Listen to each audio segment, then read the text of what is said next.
Hi everyone, I'm Laura Flanders. Welcome to this special program, What's at Stake? Net Neutrality, a joint production of Free Speech TV and Manhattan Neighborhood Network. We are coming to you from MNN's fabulous facility at El Barrio Firehouse in East Harlem, New York. In the coming hour, we'll break down the issue of net neutrality, crucial to keeping the internet an open and free platform, and discuss what net neutrality means for you and what you can do to preserve it. We'll be talking with special guests, including Tim Wu, who first articulated the concept of net neutrality 15 years ago, Gigi Sohn, a former advisor to the Federal Communications Commission, Brandi Collins of Color of Change, the nation's largest online racial justice organization, and Craig Aaron, the head of Free Press, a media advocacy group that supports net neutrality. I'll be back in a moment to tell you more about what you're about to see and hear, so please stay with us.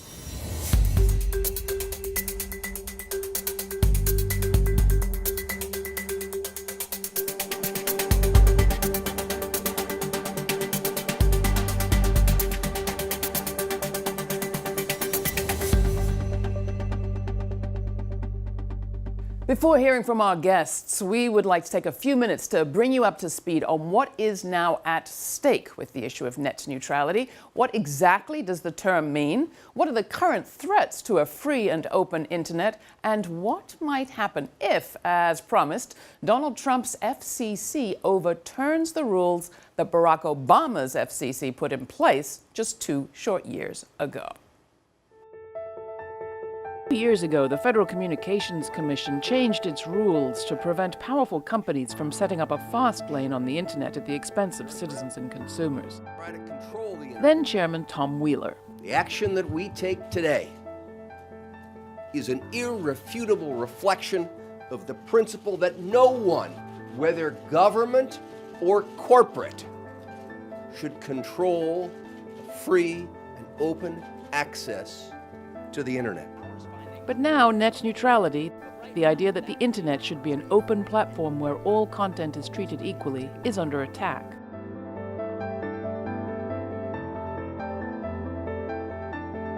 Now, 2 years ago, I warned that we were making a serious mistake. New FCC Chairman Ajit Pai, an advocate of limited regulation appointed by President Trump, wants to change the rules again. We need rules that focus on growth and infrastructure investment. Rules that expand high-speed internet access everywhere. Rules that give Americans more online choice, faster speeds, and more innovation. And we are going to deliver. If Pai succeeds, large telecom companies will be able to slow down or even block content coming from their competitors or anyone else. The Internet Service Providers, ISPs, will also be able to demand fees from companies like Netflix to stream their content to consumers on a fast lane. With the FCC of the Trump administration, which is chaired by a former Verizon employee named Ajit Pai, has decided that they might as well take a weed whacker, as the phrase is, to net neutrality. Tim Wu first proposed the concept of net neutrality in 2002. It's a simple rule that just says that internet providers have to provide the whole internet. They can't block parts of it, and they can't speed up some parts and slow down others, or charge people gatekeeper fees. Just provide the internet. It's a simple rule. If Donald Trump's FCC changes its stance again, however, expect the industry to squelch competition, limit choice, and raise prices. They have every reason to want to block or disadvantage services that compete with them. They have every reason to try and monkey with cable service to try to make the bills higher. And so, I'd say the problem is too much cable and phone company power, and one of the solutions is net neutrality.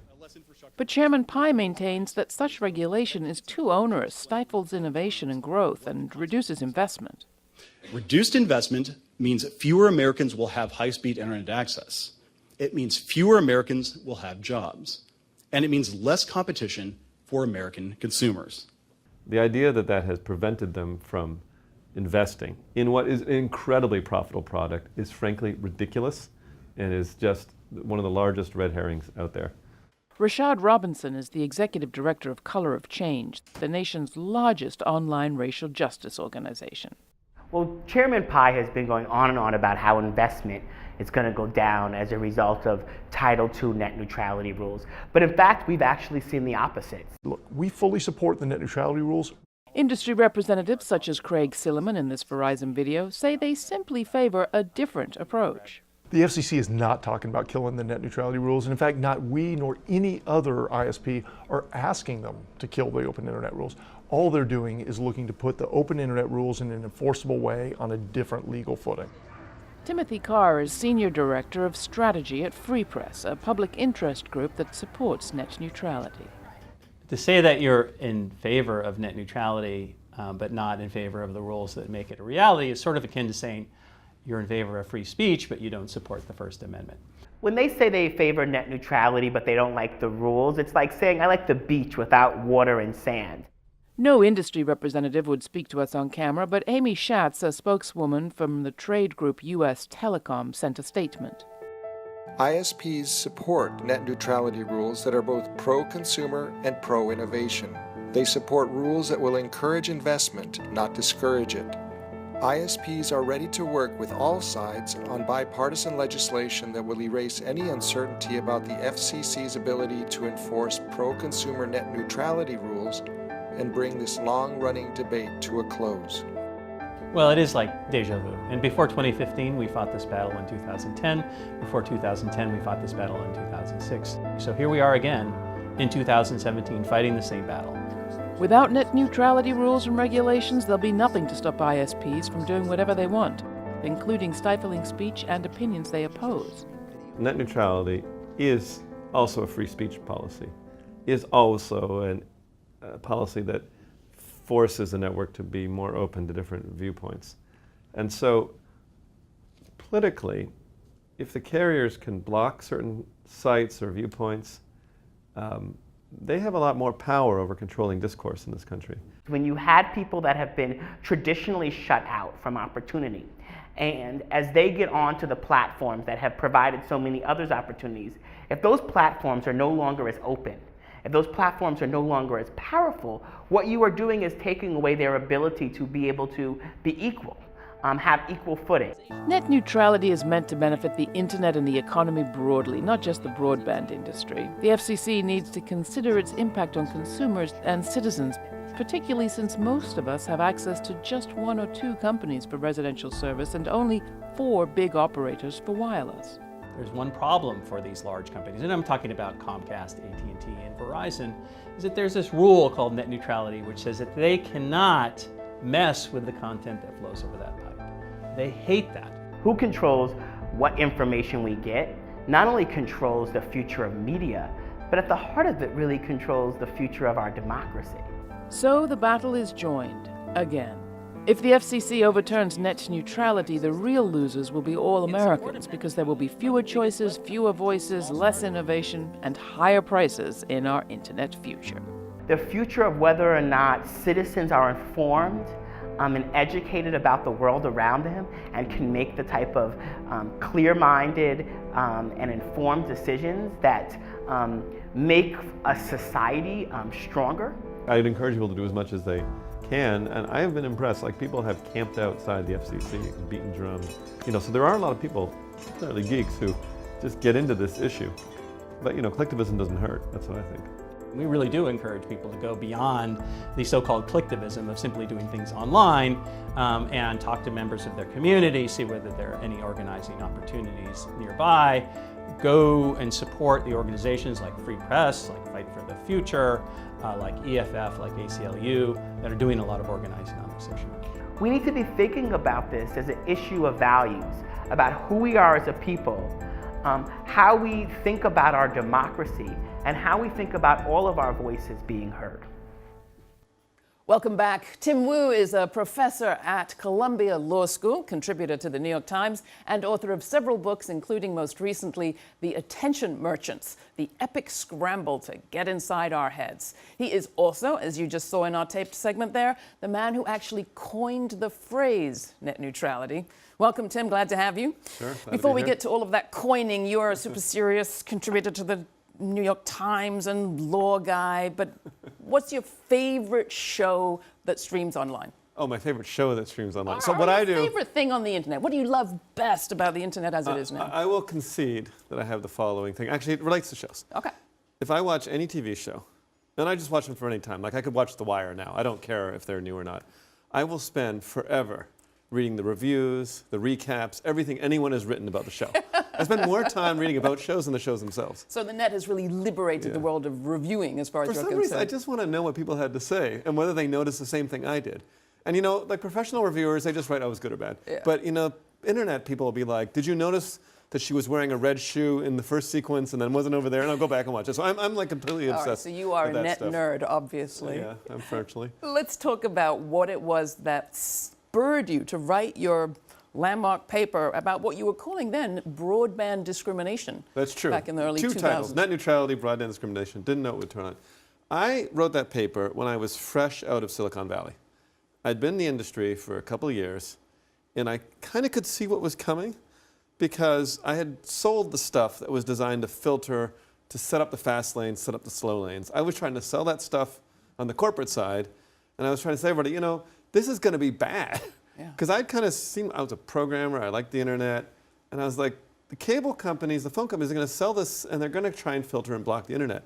So my idea was like, we need something like net neutrality or a ban on broadband discrimination. And you know, it was pretty obscure. I mean, it was just a paper, and it anyway somehow caught traction. Do we have net neutrality now? Is it a neutral playing field? You know, I've always said there's rough neutrality is what we have. No one can guarantee that as many people will go to your blog as go to Google or Wikipedia. Like, it's not like that. But the question is, can you right now, you know, take a shot at it? Can you start a new site, start a blog, get out there, and maybe find your audience? I think we still have that, particularly because we have the federal net neutrality rules, which still haven't been struck down or still haven't been repealed by the Trump administration. So I think we have a rough thing. And you know, there's always new stuff on the internet. There's always places like Wikipedia can actually operate without paying off people, even though they're a nonprofit. So, you know, I think we have a rough neutrality. Ajit Pai, the FCC chair under Trump, his legislation is called the Restoring Internet Freedom Act. Is that kind of like No Child Left Behind or the Patriot Act or something? It's like, so what are we restoring? It's so unbearably Orwellian. I don't know how to deal with it. So we're restoring the freedom of not people, but of the companies to speed up some stuff and slow down others or block content they don't want to carry. Actually, some of the carriers, some of the phone companies have said, it is our First Amendment right as companies to block stuff. So that is the freedom they're talking about. It's not freedom for humans, it's freedom for corporations. And we're going to talk more about this, obviously, with the panel, but this question of power in this whole discourse, this whole discussion. Yes, it's about what speed things run on in the internet, and we're all for neutrality here, at least. But it's also about power and tremendous amounts of power in a small number of hands. Can you talk a little bit more about that? Because you are at heart an antitrust lawyer, right? That's true. Deep in my heart beating there is antitrust. I think it's very much about the individual facing companies in a situation where you have very little choice. I mean, are you really going to go without the internet entirely? It's a little bit, these days, it's a lot like electricity or water. You know, you could be completely off the internet, but then you're relegating yourself almost to like living in a cave. You're really putting yourself, and economically putting yourself in a tough position. So you have no bargaining power. So you have to rely on either the federal government or the states to enforce the bargain for you. And is that what the discussion was in the Obama FCC and the Obama administration? I think very much that they felt that there was a lot of concentrated power, that essentially the cable industry had won the battle, and that to maintain some balance, they need to have some rules. So yes, I think there was more sensitivity about containing the power of the biggest companies. We'll hear more from Gigi Sohn, who I think was there at the time, in just a moment. But let's go back to this question of what the FCC under Ajit Pai actually says. I mean, you just heard it in the tape. He said it's all about innovation, infrastructure investment, and consumer choices. Yeah. So are you against all those things? Obviously not. I just don't think it has anything to do with it. I guess his idea is that they will make more money, and therefore maybe they'll take that money and invest it into faster networks. Or they could just keep that money. I think to be fair, I think what advocates, supporters of Ajit Pai and his ilk would say is, some of us ISP providers, whether it's Cox or Comcast, have put a lot of money into, wiring the country. Right. And why should some huge users like Netflix and Hulu be allowed to come in and take advantage? If they're going to be the ones making the money off it, we'll stop building the network. The funny thing is they're making the money too. They're making a fortune. They invested money, admittedly, billions of dollars into setting up these internet connections. They now charge $60, maybe $80 a month for something that costs them about $5 a month to provide. They are making a mint. And so the idea that, oh my goodness, we're not going to, deploy anything so we're not making money, it's a red herring. They want to point at somebody. So Netflix is a bad guy. Someone else is a bad guy. They want to make more money. That's not a sin, but if you have a company with an uncontrolled monopoly that can make all the money they want, that's not good for the economy, and it's not good for the American public, and that's why they have to be controlled. Anyone will tell you, an uncontrolled monopolist will charge the most they can, and that's what they're trying to do. What will it actually take? What would it actually take to undo net neutrality? Well, they're going to try to, using the agency, just replace the rules with new rules. But where it gets complicated is that will then go to a court, which will say, did you move too quick? Was that too arbitrary, capricious? So there will be a court battle. This is going to last a little while. It's also always possible that Congress could get involved. So there's a battle coming up. If you love politics, if you love DC fights, this is like the healthcare debate for geeks, put it that way. And where do you see the question of democracy coming into this? For one thing, you've been involved in this for so many years. Yeah. It used to be a lot of people would say, oh, this is so boring, people just eyes glaze over. It's really not true. Yeah. People have gotten really engaged with this issue. Look at all the millions of comments that came in last time around, and we'll hear how many comments have come in this in just a minute. As far as you are conscious, how strongly felt, how passionately engaged are the public on this issue? I mean, there's no the public. Yeah. We live in an age where most people, think, oh, that's kind of an interesting, it sounds right. And then there's other people who are so passionate about this, feels so important to them. I'm one of them. Yeah. Because it's very fundamental. We live online, and so we need some basic rules of the road. And one of them is, I want this, you send it to me. Imagine the post office wasn't sending your mail. Or you plugged a device into the electric socket, it didn't work because of some fight they were having with a phone company. It's infuriating.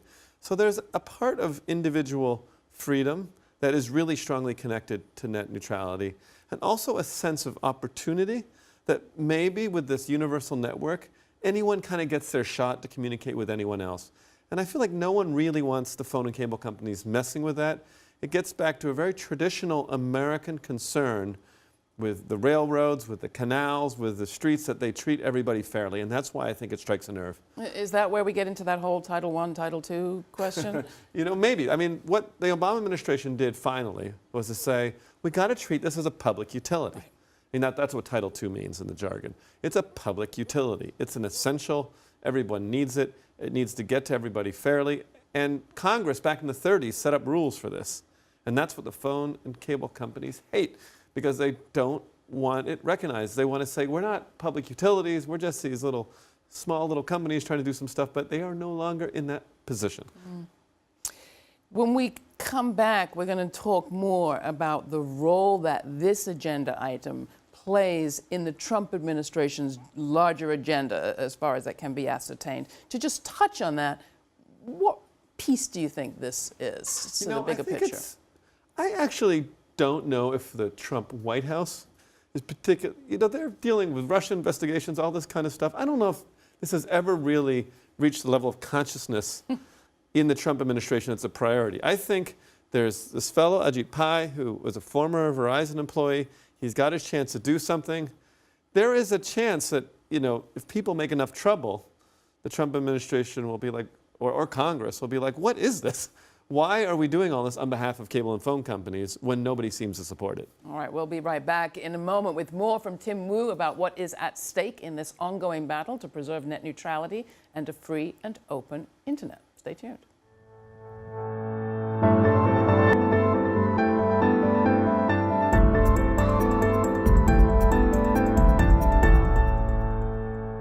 Well, to continue on that point, Tim, we were talking about strongly held American core values. One of those is freedom of the market, free marketplace, and that's something that IG Pai, the new FCC director, has been appealing to.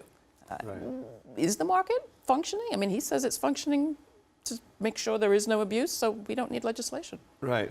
Markets only really function well when they're not monopolized, when there's competition. You know, everyone has always understood that when you have a completely monopolized market, you can't just rely on the market to do things for consumers, because a monopolist will charge the highest price it can and get away with it, or will bend the rules or do whatever it can. And, you know, in most of this country, internet access is monopolized or it's a duopoly, two companies. There's just very few choices. You know, what's funny is the Republicans used to understand this themselves. The Republicans actually at one point were big in favor of net neutrality. They were worried about the phone companies blocking new innovators, voice over IP, you know, like Skype, yeah, that kind of thing. And they were the ones who started by punishing the phone companies when they were blocking internet applications.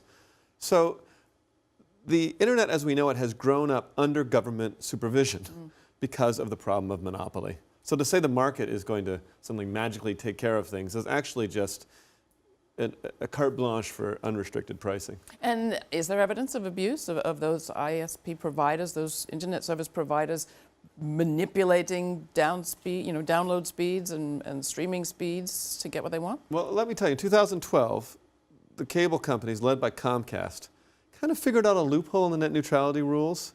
They found a way that they could put pressure on Netflix and other video providers to either pony up or have their businesses go down the toilet, basically. And they said to Netflix, they said, hey, listen, unless you start throwing some money our direction, your customers are going to start seeing a lot of buffering and movies not delivering so well. And I call it the Tony Soprano model of internet business. Old school gangsterism. You go around, you threaten, and I think without net neutrality, you'd see a lot more of that. You'd see every company getting shaken down for their contribution to the cable empire, or else the possibility that, hey, maybe your blog won't load so well. And it's a potent threat. Who's going to be like, oh, I don't care? No, you know, they got it. So that's what I'm worried about. One aspect of the work that you've done since 2002, 2003, when that paper came out, is that you've actually started working in the Attorney General's office here in New York State. Is there anything that states can do in this discussion, or is it necessarily a kind of federal government move? The core of net neutrality is federal, and Congress established that back in the 30s. What the states can do, and frankly New York is doing, are to make sure that the speeds being delivered are actually what companies promise. There's a huge problem of companies promising people, 60 megs, 100 megs, 200 meg speeds, and the speeds being nothing like that. Not to mention some of the billing issues that they go on where you get crazy charges on your bills. So the states can be involved in consumer protection and holding the companies to their promises, but the federal government is at the core of net neutrality. That is what Congress established back in the 30s. And in the 30s, you're reminding me that we had big coalitions around these issues. The whole way that we got the airwaves as defined as a public resource was because educators, I think, and churches and labor all came together. What do you make of our coalition around these issues today? And is it as strong as that was then? I think it's really important to understand that media communications issues are inherently very public. There's something different between selling shoes and selling information. And there's been an effort over the last 20 years to say, oh, it's all the same, it doesn't matter, we should just treat them like any other business. That's why AG Pai is saying, oh, let the market take care of it. Well, there's democratic values at stake that you don't have here unless you have more of a coalition involved. And that's why I think, while there has been some interest, I think we need to return to the way we thought about things in the 30s, in the 60s, where really a broad spectrum rose up and said, this is our media, these are our airwaves. You know, we're the ones who handed over the license for you to print money on the cable franchise and say, we need some stuff back. Yeah. You know, and net neutrality is really just the beginning. Net neutrality is a baseline rule. Give the people their internet. But what about giving people lower prices? Yeah. What about giving, you know, opportunities for all kinds of groups like, you know, in public service television to get heard? I mean, these are things that we should be demanding. I mean, we are sitting here in Manhattan Neighborhood Network's studio. Right. This whole facility only exists because there were grassroots organizers and activism when this technology was just coming in, and those cable companies wanted the franchise. Yes, I think net neutrality is a baseline. You know, it is a minimal kind of rule they should be sticking with. But I actually really believe the community should be asking more. I mean, do you know how much money the cable and phone companies are making from people's bills? People put hundreds of dollars a month, normal American families, into their cable bills, into their phone bills. You know, our bandwidth has become like electricity or like power. It's a source of enormous wealth. And we really should be asking for more in return. So what would you like to see people do this time around? Some may feel like they did this 2 years ago, 7 years ago. You know, I think people can get tired of putting pressure, but it works. You know, eventually Congress and the Democratic parts of the government say, well, maybe people really care about this. Why are we on this side of the issue? I think even the Republican Party somehow has become the anti-net neutrality party. I don't know why. But I think because they think people don't care about it enough. But people, really at their hearts, care a lot about media issues, care about communications, care about a free and open internet. And if it becomes an issue where there's no one on the other side, I think ultimately even conservative groups will be like, why are we on the wrong side of this issue? Did the Trump election of 2016 change anything, you think? Well, of course it changed everything, because, you know, Trump ran on a populist position, but then he installed people who are all anti-populist. You know, he's like, we're going to stand up to the big companies. Then he installed people who bow to the big companies. So, you know, his election has been a big bait and switch. I mean, he ran as a populist. He ran on some positions where Bernie Sanders was.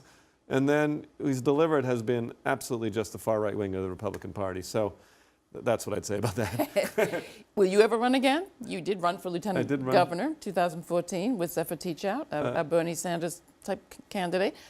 What did you find on the doorsteps as you campaigned then? And for people out there who might be thinking about running on this issue now, is it a winner? So running was fun, and I found what people really cared about was economics and economic justice.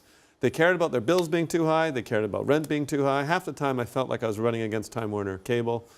You know, they wanted a fairer deal. These issues really matter to people. And I think politicians, you know, Trump did it by essentially lying about it, say, look, I'm going to make your life better. They want politicians to come there and say, listen, I want a square deal for the ordinary middle-class American. I'm going to make your life better, and then deliver on those promises. So did I hear that you might run again? No current plans, as the saying goes. All right. Well, thank you so much, Tim. In a moment, we will broaden our discussion and hear more from other experts about what is at stake with net neutrality, as well as what it means for you. And we'll find out how you can join the fight to preserve a free and open internet for everybody.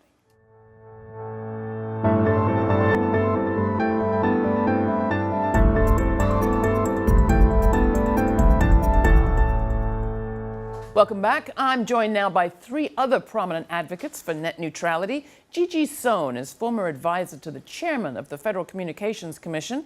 Brandi Collins, campaign director for Color of Change, the nation's largest online racial justice organization. And Craig Aaron, president and CEO of Free Press, a media advocacy group that is a leader in the fight to support net neutrality. I want to start with you, Gigi. You were there in the room working with the FCC when all this happened last time. Based on what you went through then during the public comment period, what do you think Ajit Pai's FCC is going through now? Well, they're going through even more than what we went through. So when Tom Wheeler adopted the strongest ever net neutrality rules, almost 4 million Americans weighed in. Amazing. Now we just passed the first initial comment period deadline, there's another one in August. There have been 8.3 million comments filed. Fascinating. So double. And the pressure is enormous because unlike even 2.5 years ago, you don't have to explain net neutrality to people anymore. They understand it means their ability to control their internet experience, and they don't want to give that up to Comcast or AT&T. Now, they will say about that period that you were there that you got comments from both sides of the debate, that it was a bipartisan thing. How were the sides? Who were the sides that expressed themselves in the comments? Well, we did an analysis of the comments, and 3-1, they were in favor of the strongest possible net neutrality rules grounded in the strongest legal authority. So it was pretty overwhelming, one side against another. It's not about partisanship. Right, exactly. So there have been 3 polls done in recent months showing overwhelmingly bipartisan support for net neutrality, for strong rules. So it's not about that. It's about whether you are allied with the internet service providers like AT&T, Comcast, Verizon, and Charter, or you're allied with internet freedom, the ability to control your internet experience. That's where the division takes place. So they will say that it's bipartisan, but it wasn't even Steven. Not even close.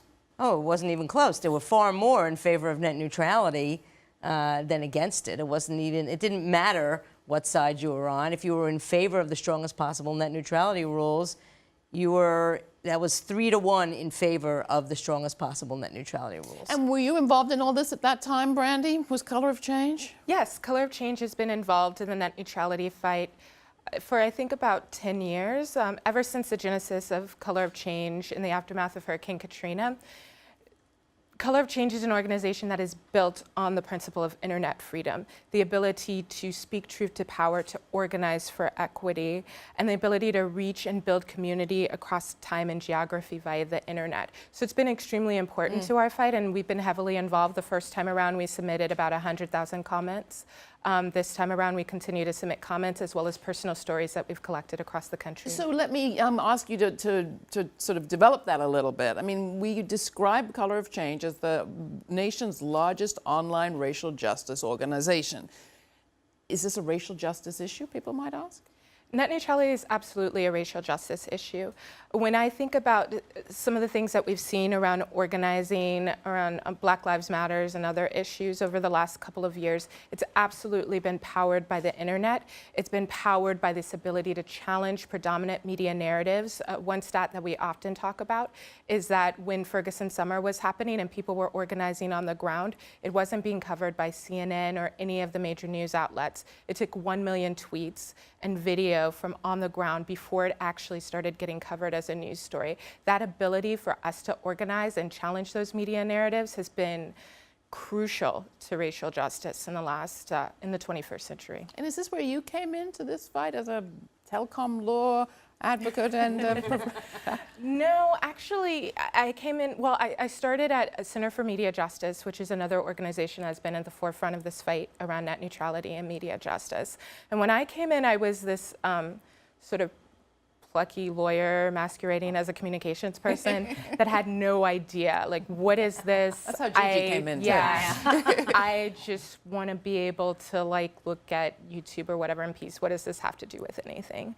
And it became obvious in my time there, particularly during Ferguson Summer, how important it was, not just for our ability to organize and breathe life into the First Amendment, so to speak, but also just for business entrepreneurship. In fact, one stat is that Black women have developed businesses at 322% of the rate since 1997, and is at the forefront of business development. And a lot of that is powered by the internet, by the ability to have online businesses when they can't get loans to have storefronts. So this isn't just a First Amendment issue, it's also about entrepreneurship, dignity, quality of life. Craig, the AGIT-PI FCC will say, but they're for the consumer, they're for entrepreneurship. In fact, it's entrepreneurship and investment that's at stake if the net neutrality rules as we have them now are allowed to stand. Yeah, well, one thing you'll learn about the AGIT-PI FCC is that they're lying. They lie a lot, and they've really misrepresented the case. As someone who's been working on net neutrality for more than a decade, when we first started talking about this term, the lines were a little clearer. You were for it or against it. But net neutrality has gotten so popular, like Gigi was pointing out, so overwhelmingly popular, that now even our opponents say, no, no, no, no, I'm for net neutrality. I'm just not for doing it in this certain way. But the reality is there's one way to do it. The FCC has to have the authority to actually enforce the rules when there's a problem. You might hear something called Title II. That's what that means. It's just what establishes the FCC's authority. So if you're for that, you're for real net neutrality. If you're against that, you're just pretending. And that's been the problem. And that's been the problem with this FCC. They've really misrepresented the stakes here, and especially when it comes to entrepreneurship and business. And that's why, literally at this point, thousands of startups have written to the FCC saying, no, no, no, no, I'm not a big guy yet. I'm not Google. I'm not Facebook. I need the open internet if I'm going to have a chance. Gigi, you want to come in on that? Yeah, it's been interesting. I've been doing a little bit of analysis of some of the comments that have been coming in, and you see people like caterers and baby monitor developers, and not people you wouldn't expect, right? The press, the mainstream press, likes to portray this as AT&T versus Google. Right. Well, of course, that ignores 8 million individual comments, but it also ignores the small businesses that care deeply about this, and frankly, mainstream businesses like the National Association of Realtors. Okay, not exactly a bunch of lefty liberals, right? So folks understand that if you don't have the ability to get online without having to go through a gatekeeper and say, "Mother, may I," to Comcast and AT&T, you're going to be behind the 8 ball, okay? And you're going to be disadvantaged. So here's another example of an industry that cares deeply about these issues, the alarm industry. Well, why should they care? Well, they care because Comcast has an alarm business, and AT&T has an alarm business, and Verizon has an alarm business. They all have home security businesses. And they're not going to be able to compete if Comcast says, you know what, ADT, if you want a quality of service that's equal to my alarm business, you have to pay me a fee. So you're seeing a lot of businesses that you wouldn't necessarily expect to care. They care an awful lot. Now, you mentioned the sort of framing of AT&T versus Google, but I read not so long ago, middle of July, that well, AT&T was a sponsor or a supporter of your Day of Action for Internet Freedom. Greg, not true? Not true, to say the least. AT&T did show up all of a sudden, a very recent convert to the cause, and it was really just misinformation. They set up a page to coincide with this massive Day of Action for Net Neutrality, trying to trick, I don't know who they actually tricked, but trying to trick people into submitting comments that actually supported their position of undermining the rules. And I think, again, this shows you if AT&T has to pretend it's for net neutrality, literally at the same time they're suing to overturn the FCC's old rules, they're spending hundreds of millions of dollars to lobby Congress to overturn the rules, and yet they're still pretending for net neutrality. That tells you just how popular net neutrality is. And if I could just tag on to that, you hear a lot of, well, there's so much uncertainty, right? We need certainty. My response is we have certainty. We have rules that have been upheld by a Circuit Court of Appeals in D.C. twice now. Okay, they're the strongest rules. We have certainty. So you're the ones creating uncertainty by going to the Ajit Pai FCC and going to Congress and saying, no, no, no, we don't want the rules that are on the books now. We have had certainty when it comes to our coverage of news events. And I want to come back to what you said, Brandi, that was so powerful about Ferguson. Because as you're talking, I'm thinking of that moment when those rebellions were happening in Ferguson, and there was a kind of lockdown of coverage. Airspace was locked down. So in a way, are we kind of talking about internet space possibly being locked down in that same way? I mean, cameras could literally not photograph what was happening from the sky. Yeah, no, that was interesting how they had, they were preventing certain journalists from being able to enter in this space. Obviously, that doesn't account for the citizen journalists on the ground that were documenting all of these issues. But absolutely, what we're talking about with overturning these rules are essentially creating borders around our internet, the ability to sort of block content. To me, personally, it's a little chilling when I hear President Trump say things, as he said in the past, in one breath that he thinks that the First Amendment is for foolish people, and then on the other breath has been anti-net neutrality. Because what that says to me is that he doesn't value that ability to speak truth to power, to organize, that we could very well be marching toward an internet that resembles Russia, where certain content is blocked and not made available to folks on the ground. And yeah, Craig, he is a man who understands absolutely the power of the internet. Look at his support among Breitbart News fans. Well, yeah, and it's so interesting. You actually, and I actually don't recommend you go and read Breitbart's coverage of net neutrality, but if you do, and you get in the comments, you'll find like an unbelievable response saying, no, wait, this is the one thing Obama got right. Even in that space where literally they're being fed all these lies about what the last administration did, what this administration is doing, even there people understand, wait a minute, we don't want a handful of big media companies in charge of our internet experience. And they know that Comcast owns NBC. They know that AT&T is trying to buy Time Warner, already owns DirecTV. Verizon now owns AOL. They see these gatekeepers forming, this gatekeeper power. And so I think there is this growing understanding of, no, we just want the free and open internet we have because we know that's the one that gives everybody an opportunity. If you have a good idea, if you have something important to say, if you want to organize in your community, it's that fundamental protection, that net neutrality, open internet protection, that actually makes it possible. So I think, I don't think Donald Trump even knows what net neutrality is. On his few statements about it, he's kind of said some confusing things about the fairness doctrine.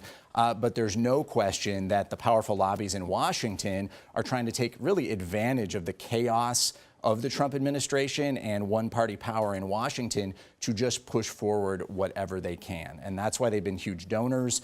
AT&T was, I think, the biggest donor or one of the biggest donors to the inauguration. They're trying to move, before the wheels fall off and whatever Trump is doing, they're trying to gut as many rules as possible because they know, and Gigi knows this from being on the inside, it's so much easier to tear things down than build them back up. And just at the end of the Obama administration, finally, the Federal Communications Commission, it's supposed to be the people's watchdog, it finally lost its baby teeth, right? It's just barely able to bark, and here come the lobbyists again trying to defang it. Well, it makes you wonder whether the FCC isn't maybe the target of all this as much as anything else.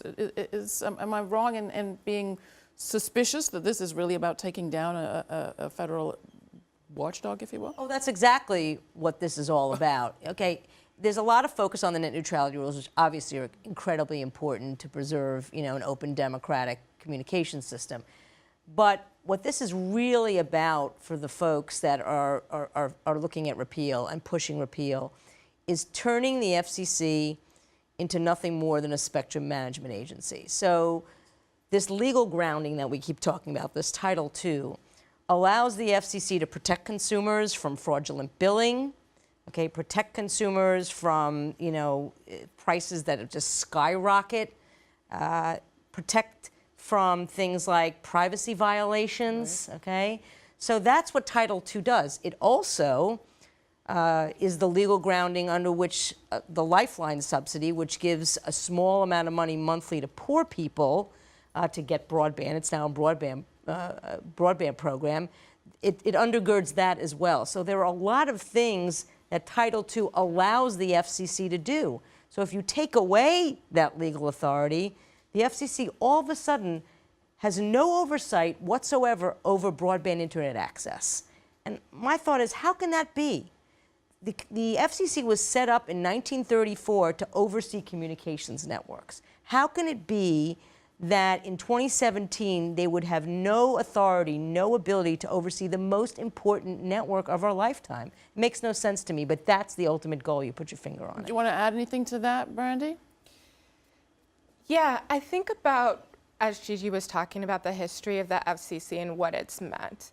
And I think about the role of communications throughout several generations. Every time we're presented with a new platform, the opportunity and the promise behind it, for folks, everyday people, to be able to create, innovate, challenge, all of these things. Because in the 30s, when these laws were put in place, it was around radio, then around television in the 40s and 50s. Exactly. Cable in the 60s and 70s. Every time there's been efforts to deregulate that and to take it from the hands of the people back into the hands of the 1%. And that's what we're seeing with the internet right now.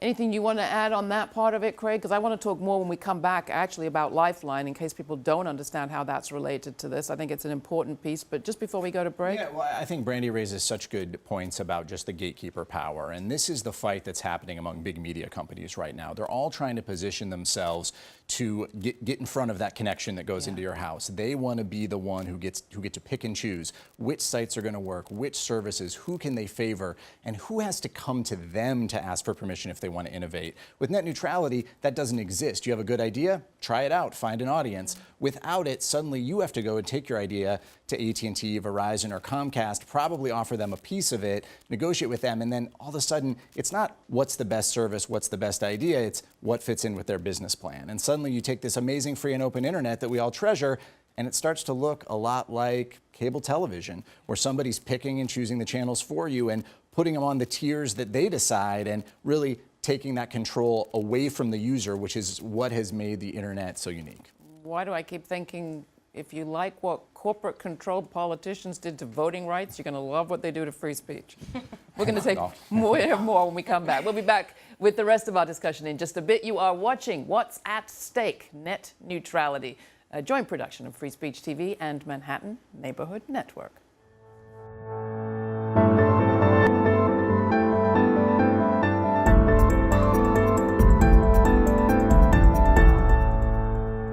Welcome back. We're talking about net neutrality and what is at stake right now. Now that you know the issues, we're going to ask, what can you and we do, what should we do to preserve a free and open internet? Craig Arendt, besides going online and engaging in what is kind of disparagingly called clicktivism, I think in our pre-roll and video, what can people do? Yeah, I mean, I'm going to defend clicktivism a little bit, which is, you know, behind all those clicks, there are real people who took their time to weigh in on a proceeding at the Federal Communications Commission. I mean, it's unheard of. 8 million people actually trying to get involved in the government and make their voices heard. But there is more you can do, and what we have to remember is it is much easier said than done for the FCC to do away with these rules. And the overwhelming public opposition, the utter failure of them to make a strong legal case for undoing these rules, all mean this is going to be a long fight. It's a fight that's going to go to the courts. It's a fight that is also going to go to Congress. And so it's really important that people are contacting and speaking to their legislators, letting them know that this is something they actually care about. And it's really important that they're actually talking about this in their local communities, talking to their friends and neighbors, making sure this is on the agenda. And, you know, if they want, I definitely urge them to go to battleforthenet.com, freepress.net, sign up, and we're building a volunteer corps of people all across the country who care about the free and open internet and finding ways where they can really get involved, deepen their engagement, organize their own actions, and connect with other people all across the country who really care about the free and open internet and don't want to take this lying down. I think that's the story here, and for the story for 10 years is they're constantly counting out the public in this conversation. They always say, oh, the big companies are going to win, of course they're going to win. And yet pretty much every time we're able to hold them off and then actually win, actually reverse what's happening. That's the great story of net neutrality thus far, and it can continue to be that story if enough people speak out and get involved. Brandi, you were part of a rally, I think, in February, marking the second anniversary of the Obama-era rules.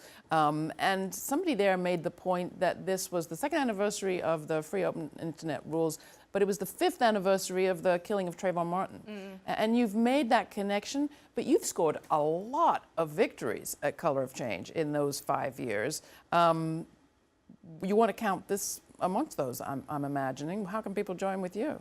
Yeah, absolutely. We want to count this amongst our victories. Go to colorofchange.org to learn more about how to get involved. We also have internetirl.org, which is something that we set up because we realized that this issue wasn't fully accessible to a lot of communities, that folks weren't necessarily connecting the dots between Trayvon Martin and net neutrality. So we're asking people to check out that site as well. And as Craig said, continue to hit up Congress. If you're part of a library association or whatever's happening in your community, make sure that the businesses and the schools and the people in your community are also engaged in fighting on this issue. Do you want to add something to that? Well, I don't think you can emphasize enough the importance of talking to your members of Congress, your senators and your representatives, because they are ultimately accountable to the people.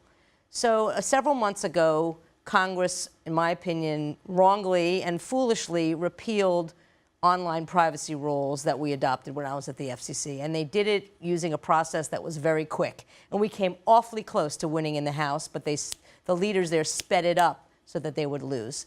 And they've been getting hit upside the head in town halls because these are rules that never even went into effect, but people were so upset that somebody would take these rules away. Remind us what was at stake? So this was about your and my ability to tell our internet service provider, the same companies, Comcast, AT&T, et cetera, whether or not they could use our personal information, sell it to third parties, and the like. What and what we're the watching, rules what did, we're shopping for, what the rules did through. was gave us the choice as opposed to giving them the choice. Very similar to what's going on here.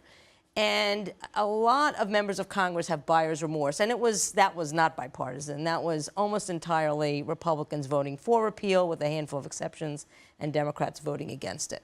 So they're still feeling the pain from that. Yeah. So if they're hearing about yet another internet-related issue that people feel passionately about, they're going to say, oh my God, why are we doing this?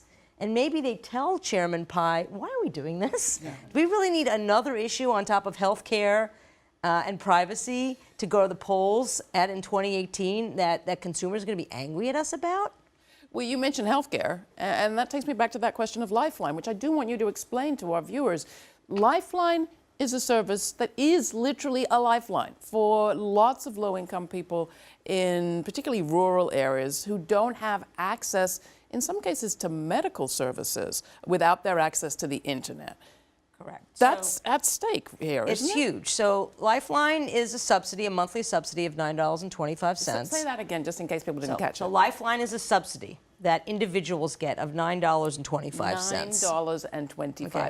It's not a lot of money, but in the telephone context, it led to free services. Now, in 2016, the FCC modernized Lifeline so that it would go to broadband. And in 5 years, it would be broadband only. Okay? And the hope was we would bring in more competition in the Lifeline space and drive down the price. Now, Comcast, who we've been beating up on, to its credit, has a $9.95 broadband service called Internet Essentials. And we were hoping to kind of bring them and other cable companies in the Lifeline tent, and that would drive down the prices and raise up service. Well, one of the first things that Chairman Pai does when he gets to the FCC is says, no, we're not going to encourage more Lifeline providers. In fact, we're going to just keep it the way it is and let the incumbents continue to rip people off. So how does it tie to net neutrality? It ties to net neutrality, as I said before, without that legal grounding, without Title II, it is a very uncertain whether Lifeline can be used for broadband. And I can guarantee you that the forces that don't like subsidies to poor people will go to court if Title II is repealed and say, no, there's no legal grounding for Lifeline either. And this takes us back to Katrina and Hurricane Sandy and what has happened after every disaster, whether it's man-made or natural, in which telephone providers have actually used that as an excuse to stop providing anything other than internet, wireless service. That becomes a real issue when that's your way to reach your doctor or your way to reach the hospital. Absolutely. We've actually been doing town halls around the country with Free Press and Voices for Internet Freedom Coalition. And we've been hearing from folks, one of the things you said was that Lifeline is important in rural communities, and that's absolutely true. It's also important in urban communities. We were in Skid Row, where there were people who would tell us stories around how having a phone and having an email address, this is the only address that I have. Like, I'm proud of this address. This is the way that I keep in touch with my family. This is the way that I go to job interviews. Like, this stuff is so important. And I think the other interesting piece to this is that Lifeline was actually, if I'm not mistaken, started under President Reagan, strengthened under George W. Bush. So again, this isn't about, it's become political football, but this isn't about politics. This is about something else. This is about the bottom dollar for ISPs. Craig, I got to just end. Thank you for that, both of you. I think it really adds an extra layer to what we're talking about here. The one thing we haven't mentioned are some of the corporations that have lined up. We talked about AT&T, but Google, Facebook, Netflix. The only thing about all this that constantly leaves me feeling a little queasy is I'm a small media producer. Am I really on the same side as these people? Are they really on the same side as me? Well, for now, yes. When we're talking about, look, these are companies, these giant companies, and we have to watch these companies and the power that they have too. But these are companies that were created because of the free and open internet. Google used to be in a garage somewhere. Facebook was in a dorm room. If there's going to be someone to compete with them in the future, we're going to have net neutrality. And the danger is that eventually those companies could get so big that they don't care anymore, and they'll cut a deal, or they'll think, oh, regulations hinder us too much, let's make a deal. But none of us who aren't a big, giant conglomerate can afford to make those choices. We'll never have the chance to have the reach of a Google or a Facebook or a New York Times or a Fox News, but that's what the open internet offers. It's just that important, and to so many aspects of our lives. You know, net neutrality is just the start. You know, we're really talking about how do we make this essential communications infrastructure, the free and open internet, affordable and accessible for everybody. But if you don't have these baseline protections, we will literally never get there. It's only when the FCC has a stick, when they have a whistle, when they can hold these guys accountable, that they can actually push them to offer more affordable service, compete. And that's what we've seen in the 2 years since these rules were put into place. Tons of exciting innovation is happening. All these companies are starting to offer their over-the-top services where they say, oh, you don't need a cable subscription anymore. You can just get these things. All kinds of new businesses are getting started because of the free and open internet. And so when you combine that, oh my gosh, the business value, the democratic value, the organizing value, that's why so many people are throwing up their hands and saying, what are we doing this for? Why are we giving away these fundamental protections just to do a little bit of a favor for AT&T, Comcast, and Verizon, who I'm already paying $100, $150 a month? Some of the least it's unthinkable. Popular businesses in the world, I think, has been established. And for good reason. Yeah, exactly. And that's why everyone agrees. The one thing we can all agree on, that we hate our cable company, but it's because they're so big, they don't actually have to serve the individual. Right. They don't care about that. It's all about this big picture, this bottom line, and the millions they're spending to influence our government, it's nothing for them, because they stand to get billions in return. That's why a place like the FCC is so important, because they actually are big enough. Individually, I can't choose to just go away, pick a new provider. I don't have another choice. I need someone who can step in, and that's what net neutrality is about, and that's why these questions of can the FCC actually step in are so important. Well, we have about a minute and a half left. Last thoughts, Gigi, on what could happen here on in. There's a few more days and weeks for public comments. Then what happens? And if the worst happens, what happens? So August 16th is the last day for public comment. So after that, the FCC will supposedly go back and come up with their decision, repealing the rules or replacing the strong rules with weaker rules. Or they may decide not to do anything. If there's enough public pressure, particularly if there's pressure on Congress, Republicans may say, look, it's not worth it, okay? At that point, maybe Congress starts to consider legislation, and that's going to be a sticky wicket, without a doubt. But it's a lot easier to stop bad legislation than it is to stop an administrative agency that has the votes to repeal the rules. If PI does go through, then we go to the courts. Appreciate it. Brandi, Craig, Gigi, fantastic to have you. We're about out of time. Please join me in thanking our guests on this special program, What's at Stake? Net Neutrality. It has been a joint production of two independent media outlets, Free Speech TV and the Manhattan Neighborhood Network. My big thanks to Tim Wu, who was here earlier. Thank you, Gigi Sohn, former advisor to the Federal Communications Commission. Brandi Collins, Color of Change, the nation's largest online racial justice organization. And Craig Aaron of Free Press, one of the leading public interest groups active in the battle to preserve net neutrality. From the Manhattan Neighborhood Network studios at El Barrio Firehouse in East Harlem, New York, you have been watching What's at Stake? Net Neutrality. I'm Laura Flanders. Thanks.